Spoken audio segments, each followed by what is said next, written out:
Changing your password on ProtonMail is a straightforward process. Follow these steps to ensure your account remains secure. Step 1. Log into your account. Visit the ProtonMail website and enter your current email address and password to log into your account. Step 2. Access account settings. Once logged in, locate the settings icon, usually represented by a symbol, and click on it to open your account settings.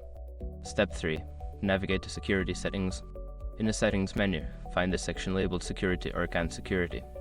Click on it to access the password change option. Step 4. Change your password. Look for the option to change your password. Enter your current password, then input your new password twice to confirm it meets the security requirements. Step 5. Save changes. After entering your new password, make sure to save the changes. You may need to log in again using your new password to confirm the update. By following these steps, you can successfully change your ProtonMail password and enhance your account security. Always remember to choose a strong and unique password.